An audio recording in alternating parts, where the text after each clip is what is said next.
هست برادر عزیز. سوال دیگر، دامولای محترم، نماز تسبیح را نماز تسبیح چی نوع است؟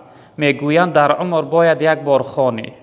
بله برادر عزیز، نماز تسبیح در حدیث از پیغمبر بزرگوار صلی الله علیه وسلم ثابت شده است که حضرت به سوی عباس، حضرت عباس که عمکشون بودن، به سوی حضرت عباس گفتن که ای عمه، گفتن آیا من برای تو یک چیز، یعنی هدیه برای تو نبخشم که وقتی ای را شما ادا کنه خداوند تمام گناههای کرده و گناهایی که حالی میکنه، گناهایی که به نیت یعنی در فکر شما بودن، گناهایی که آشکار کرده بوده، گناهایی که پنهان کرده بوده، خداوند همه گناههای شما را میبخشه.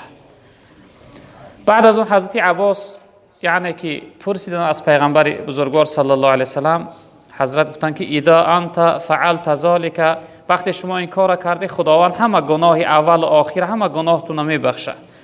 جناب پیغمبر صلی الله علیه وسلم گفتن که این چی هست؟ بعد از اون نماز تسبیح گفتن.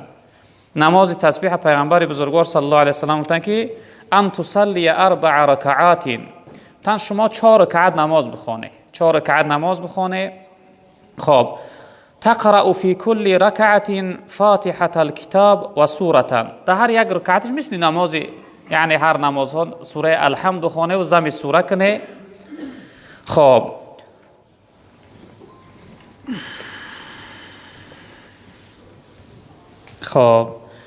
سوره الحمد بخونه و ضم سوره کنه. فاذا فرغت من القراءة في اول ركعة، وقتی که سوره را قطعی ضم ادا کرده جناب پیغمبر گفتن و انت قائم، در صورتی که شما قائم هسته، بعد از اون شما بگه که سبحان الله و الحمد لله و لا اله الا الله و الله اکبر 15 مره، 15 بار، یعنی این کلمه را 15 بار بعد از خواندن الحمد ضم سوره در اون حالت قائم بودن پیش از رکوع رفتن 15 بار سبحان الله و الحمد لله و لا اله الا الله و الله اکبر 15 بار این را گویا حضرت گفتن.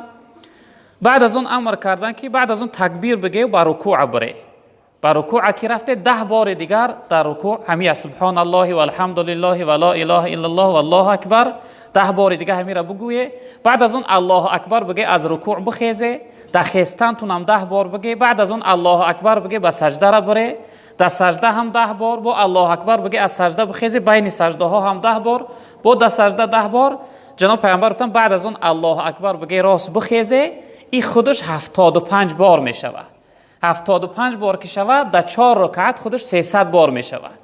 یعنی که جناب پیامبر صلی الله علیه و سلم گفتن که هر انسانی که همین نماز تسبیح که خوان، خداوند تمام گناهی کرده، گناه اول و آخر، گناهی که به نیت کرده بود، گناه آشکار و پنهان کرده بود، خداوند همه گناهاش میبخشه.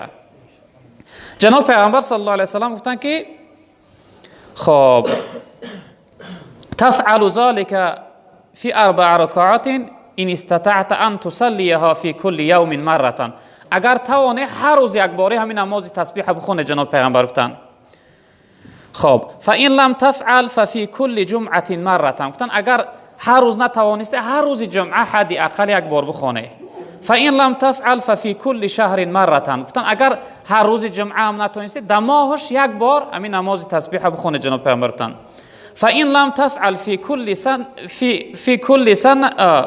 كل شهر، اگر در هر ماه که نتونسته هر یک سال یک بار همین نماز بخونه. جناب پیامبر صلی الله علیه و آله فإن لم تفعل ففي عمرك مرة، گفتن اگر در یعنی که سالم که نتونسته حد اقل در حیات عمرتون یک بار همین نماز تسبیح بخونه. یعنی که این نماز تسبیح از پیغمبر بزرگوار صلی الله علیه و سلم ثابت شده است.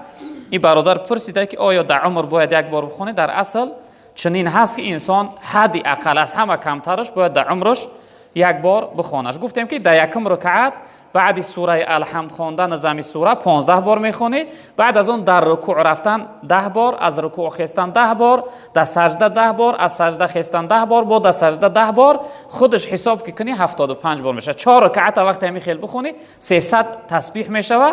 ایرا نماز تسبیح میگن. خداوند همه گناههای انسان میبخشیده. خب